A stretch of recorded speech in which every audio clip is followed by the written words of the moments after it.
Tea கடை kitchen சொந்தங்களுக்கு வணக்கம். இன்றைக்கி ஒரு சூப்பரான டேஸ்ட்டில் பட்டண பக்கோடா செய்ய போகிறோம். இந்த பட்டண பக்கோடா பார்த்தீங்கன்னா நிறைய பேர் டேஸ்ட் பண்ணியிருக்க மாட்டாங்க. அதனால் ஈவினிங் டீ டைமில் கண்டிப்பாக இந்த மாதிரி ட்ரை பண்ணி பாருங்கள். செம்மையான ஒரு டேஸ்ட்டில் இருக்கும்.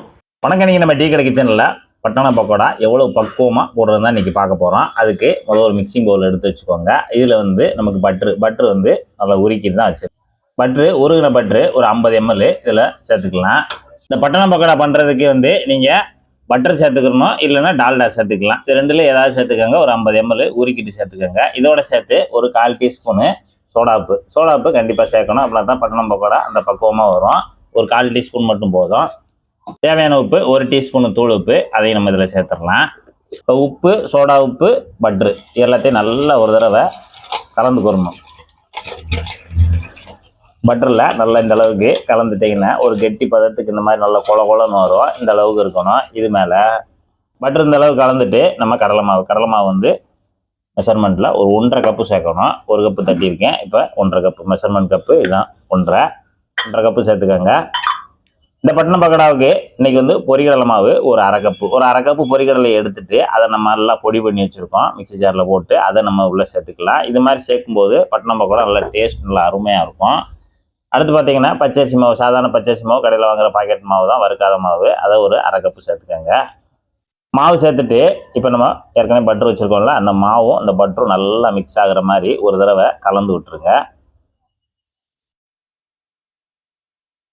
பார்த்தீங்கன்னா பட்டர் நல்லா மிக்ஸ் ஆகிடுச்சு. நல்லா இந்த அளவுக்கு மிக்ஸ் ஆன உடனே இது மேலே இந்த பவுலில் சின்ன வெங்காயம் தான் 100 கிராம் உரிச்சிட்டு நல்லா பொடுசாக கட் பண்ணி வச்சுருக்கோம். இந்த மாதிரி நல்லா நைஸாக பொடுசாக கட் பண்ணது ஒரு 100 கிராம் சின்ன வெங்காயத்தையும் உள்ளே சேர்த்துடலாம்.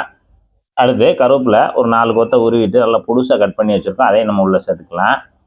அடுத்து இஞ்சி துண்டு பார்த்தீங்க அப்படின்னா ஒரு 25 கிராம் இருக்கும். 25 கிராம் இஞ்சி துண்டு எடுத்து நல்லா க்ளீன் பண்ணிவிட்டு நல்லா இந்த மாதிரி பொடுசாக நல்லா குட்டி குட்டியாகவும் நறுக்கி வச்சுருக்கோம். இல்லைன்னா நீங்கள் ஒரு தடவை நல்லா நச்சுட்டு கூட சேர்த்துக்கலாம்.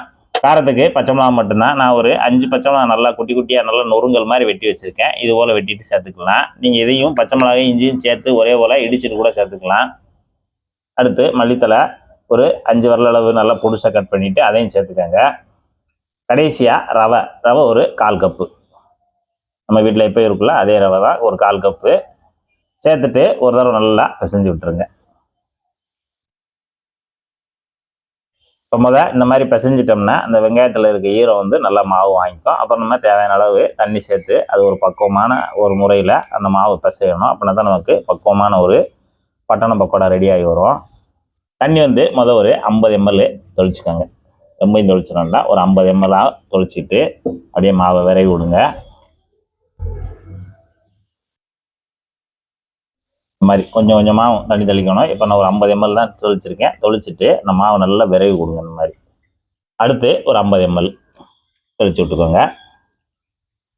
மாவு பார்த்தீங்கன்னா இந்த அளவுக்கு நல்லா கெட்டியாக இருக்கணும். கிட்டத்தட்ட நமக்கு ஒரு சப்பாத்திக்கு மாவு பிசைவோம்ல அந்த மாதிரி இருக்கணும். அதை நம்ம பிசைஞ்சு வச்ச மாவில் கொஞ்சமாக, அதாவது சின்ன லெமன் சைஸு கொஞ்சமாக மாவு எடுத்து நம்ம உருட்டிக்கலாம். இந்த அளவுக்கு எடுத்தால் போதும். எடுத்துட்டு அப்படியே உருட்டிக்கோங்க. அதாவது உருட்டுற பக்கம் ரொம்ப டைட்டாலாம் உருட்டக்கூடாது. லேசாக அப்படி பொத்தனாக்கில் நைஸாக, அவ்வளோதான். இந்த மாதிரி உருட்டினா போதும். உருட்டிட்டு தனியாக வச்சுருங்க.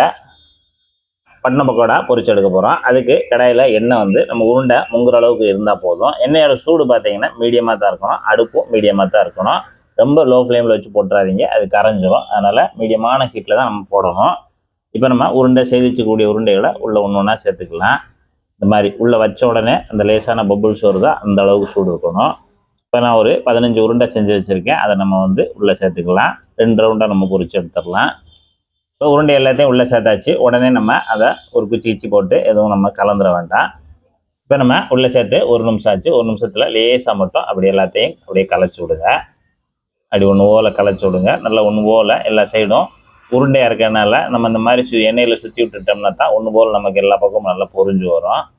இப்போ பார்த்தீங்கன்னா நல்ல சலசலப்பு குறைஞ்சிருச்சு. இந்த அளவுக்கு குறைஞ்ச உடனே நம்ம எடுக்க ஆரம்பிச்சிடலாம். கிட்டத்தட்ட நமக்கு ஒரு 4 நிமிஷத்துலேயே அருமையாக ரெடி ஆயிரும். இந்த மாதிரி நல்லா செவந்து வந்த உடனே எடுத்துடலாம்.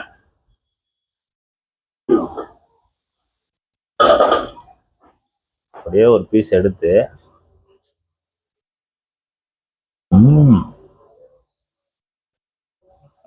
மணக்க சூப்பராக இருக்கும்.